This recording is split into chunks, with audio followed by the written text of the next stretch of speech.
Hello everyone. Today we are going to discuss about Bayes theorem. So before going to discuss about Bayes theorem, first of all we should know in which situation we will use Bayes theorem. So I will give an example. So based on that example you can understand in which situation we will use Bayes theorem. Suppose there are two bags. There are two bags, bag 1 and bag 2. Bag 1 and bag 2. Bag 1 contains 3 red balls and bag 2 contains bag 1 contains 5 black balls. Next, bag 2 contains 5 red balls and bag 2 contains 3 black balls. Here two bags are there. First bag contains total 8 balls. Second bag also contains total 8 balls. Out of 8, 3 are red, 5 are black. Next, similarly, bag 2 contains 5 red and 3 black balls. One of the bags is selected. One of the bag is selected, and if a red ball is drawn, one of the bag is selected and red ball is drawn, then what is the probability that the drawn ball is from bag 1? So in this type of situation we will use Bayes theorem. Here first of all you are selecting a bag. So bag 1 and bag 2. Let E1 and E2 denotes the selection of bags. Selection of bag 1 and bag 2. So if you observe this E1 and E2, first bag is different, second bag is different. So E1 intersection E2 is equal to 5, null set. Next, E1 union E2 is equal to S, sample space. So first bag is different, second bag is different. So that's why intersection, there is no common elements between bag 1 and bag 2. So selection of first bag is different, selection of second bag is different. That's why it is mutually exclusive. Next, E1 union E2. E1 union E2 means if you add this two, it is equal to sample space.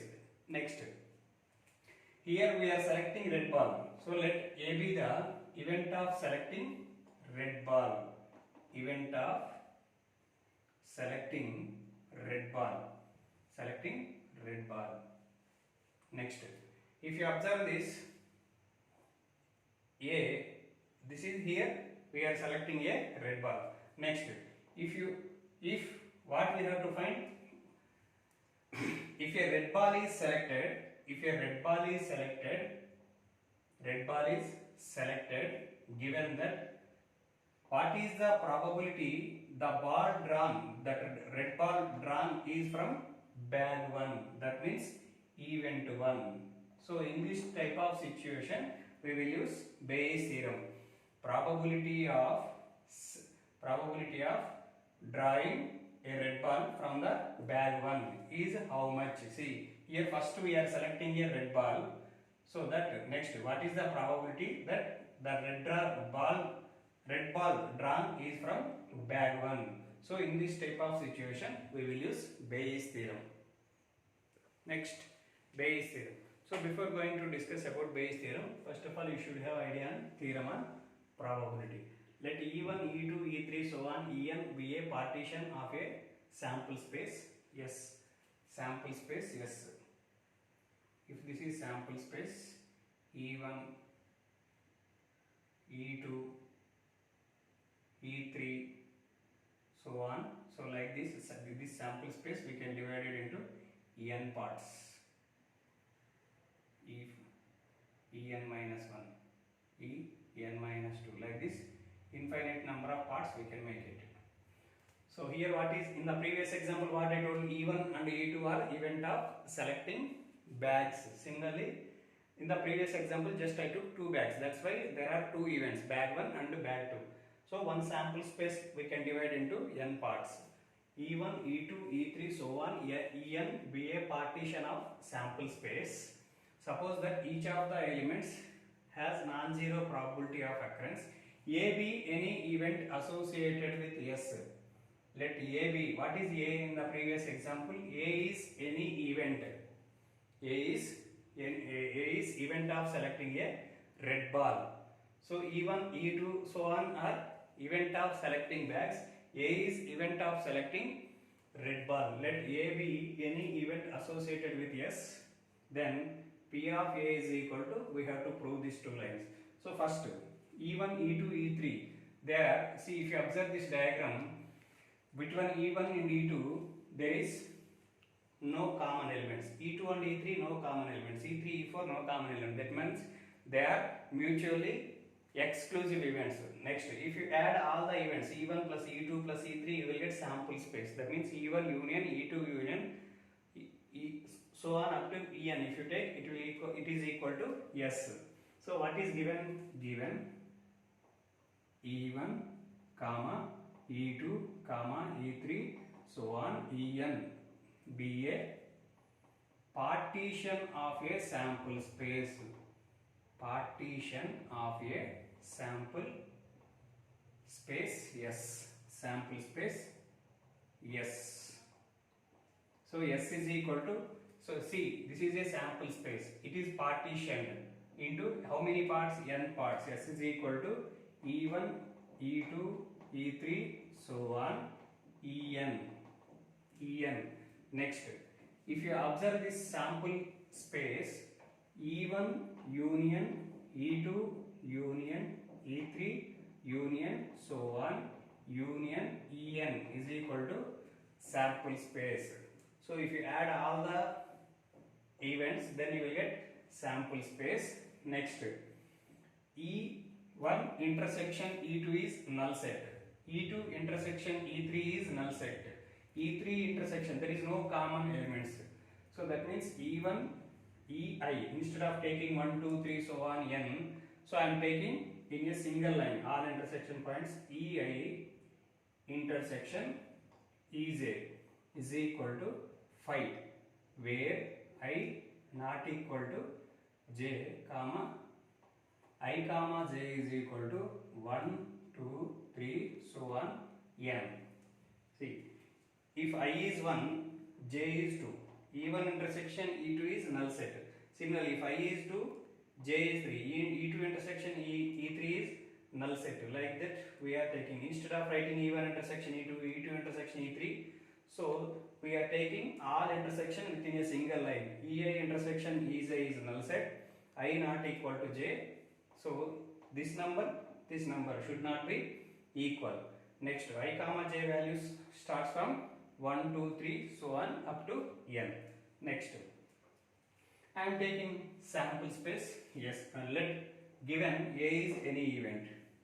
Given A is any event. A is any event. So A, what is A? A is equal to, we can write it as A intersection S. A intersection S. So if you take the intersection part of A and sample space, then what you will get? A only. A intersection S value. So A is any event. S is sample space. Out of total sample space, if you take out of total sample space, this is one of the events. So what is the common part between total sample point and event A means? Event A is common. So that means, that's why A means A intersection S. A is equal to A intersection S. Next, A is equal to, we can write it as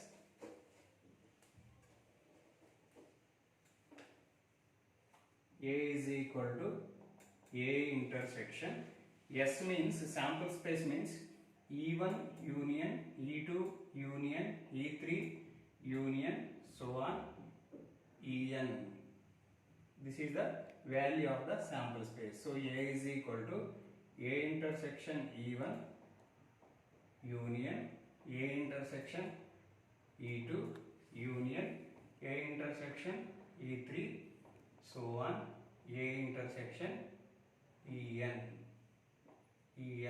Next, apply probability on both sides. If you apply probability on both sides, P of A is equal to P of A intersection E1 union will become plus. If you apply probability, plus P of A intersection E2 plus P of A intersection E3 plus so on, plus P of A intersection En. A intersection En. Next, from multiplication theorem. What is multiplication theorem? P of A given B is equal to P of A intersection B by P of B. By cross multiplying, P of A intersection B means we can write it as P of A given B into P of B. So this is called multiplication theorem. This line is called multiplication theorem. So P of A from multiplication theorem,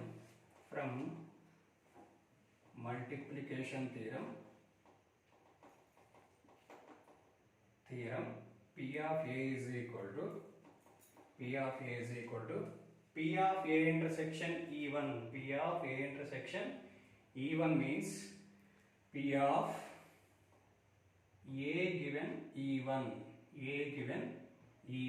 into P of E1. We can write like this, into P of E1 plus P of A intersection E2 is P of A given E2 into P of E2 plus P of A given E3 into P of E3 plus so on P of A given En into P of En. So we can write like this. Next, so P of A given E1, P of A given E2, P of A given E3, P of A given. So P of A given is common in every term. Similarly, P of E1, P of E2, P of E is common. So that's why instead of writing this much of expression, we can express this entire expression within a single line. Summation between every term plus sign is there. So that's why I am taking this as summation. Sigma means summation. E1, E2, E3, so on, En is there. So I am taking this as P of A given EI. A given EI. I value starts from 1, 2, 3 up to what is the last term? N. I is equal to 1 to N. Next, into P of E1, P of E2, P of E3, so on, P of En is there.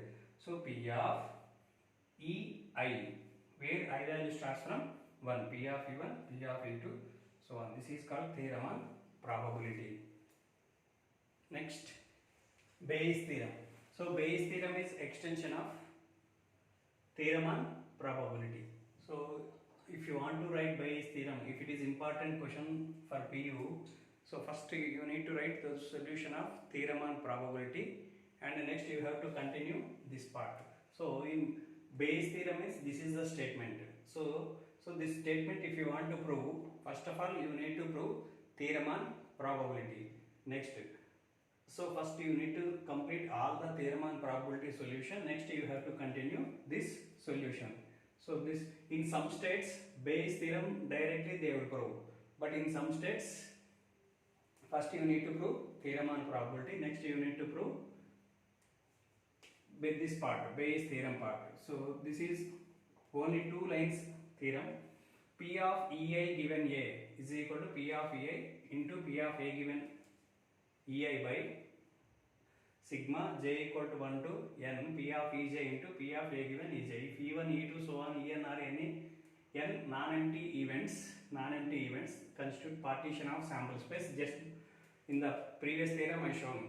So they are partitions of a sample space and pairwise disjoint. Disjoint means mutually exclusive events and they are equal to sample space, and A is any event of non-zero probability. Then prove this.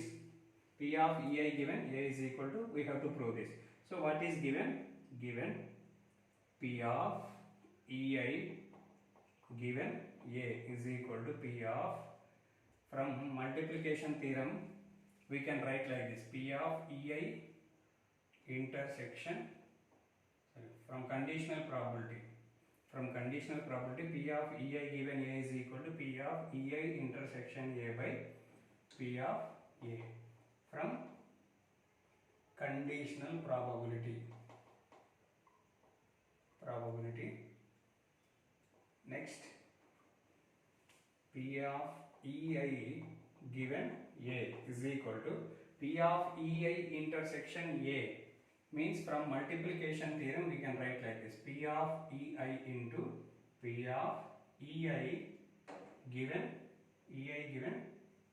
A. P of EI given, sorry, A given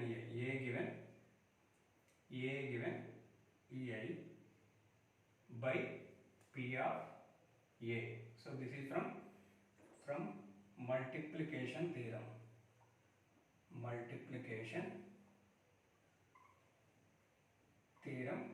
We can write P of EI intersection A means P of EI into P of A given EI. Next, P of EI given A is equal to P of EI into P of A given EI by P of A. By P of A is A. So this P of A means from theorem on probability we can write like this: P of EI given P of EI into P of A given EI by, from multiplication theorem, sorry, from theorem on probability j equal to 1 to n. P of A means from multiplication, from theorem on probability j equal to, instead of I equal to 1 to n we took in the previous theorem. So here already we took I. So that's why I am taking j. J equal to 1 to n. P of is A. P of is A into P of A given is A, from theorem on probability. Theorem on probability. So this is called Bayes theorem formula. P of EI given A.